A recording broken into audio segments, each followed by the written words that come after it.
Hi guys, it's Dr. YouTube here.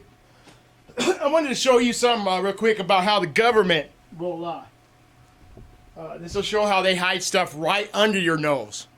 And how they even have the guy building it doesn't know what he's building it for. By focusing on the sorting It's called the mail bomb. For decades, it has been executed by hand and is wildly inefficient.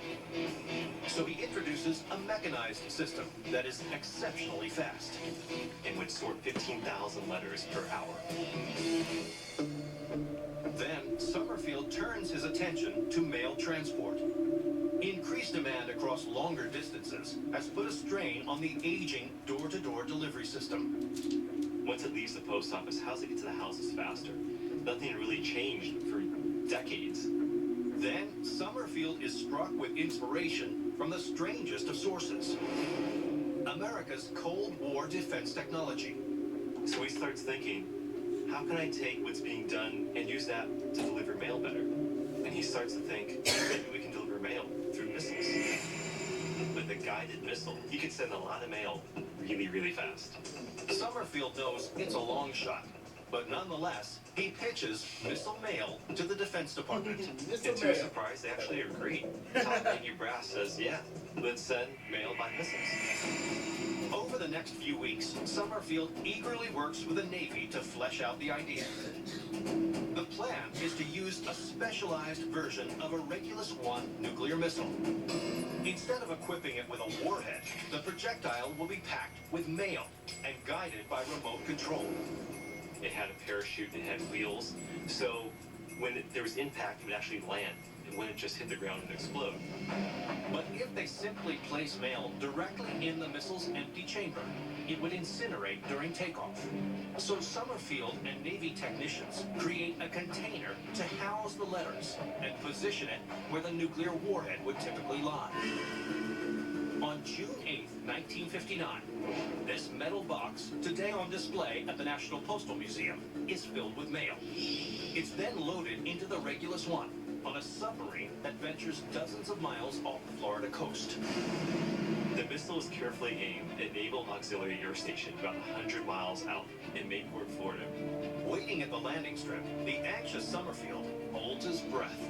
They put the missile mail into the payload and fire it off. Then, the postmaster and his team fervently scan the horizon. And they're thinking, oh God, please don't crash, hoping, praying that this thing is actually going to work. After 22 minutes, the Regulus-1 comes into view. And finally, it comes down, has a beautiful, soft precision landing. Summerfield runs to the landing area and retrieves the mail container. And when he opens it up, he is elated. All the mail is there. Nothing's been burnt. It's all nicely intact. His grand plan has worked perfectly. The Postmaster General proudly releases a statement that his institution is ready to blast off into the future. Straight to your house. Around the globe. Or He's Iran or missiles all across Russia the world or with mail. China. His lofty ambitions are about to come crashing down. The U.S. Navy says, hang on a second. We can't do this thing all the time. This was just way too expensive. Summerfield is stunned. Why was this mail missile concept even tested if it was deemed unfeasible? He soon discovers the truth. They had ulterior motives.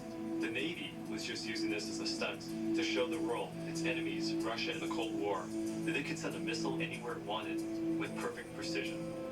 The missile mail program was a one and done. It's over. Summerfield is devastated. But over time, he refocuses his energies and spends his tenure as Postmaster General industriously refining operations. And today, this simple metal box that was shot through the sky is on display at the National Postal Museum because of one man's improbable scheme to rocket the nation's mail system into a fast-moving future. See, that's how it was, guys. It's not that they want to hide it, but how are they going to tell the American public, yeah, this is for the bomb? Well, they can't, but so you can understand how there's conspiracies and how a lot of them are true. I think it goes a lot deeper than that. I think we barely scratched the surface. That the demons will be coming soon, or they'll call them aliens, or.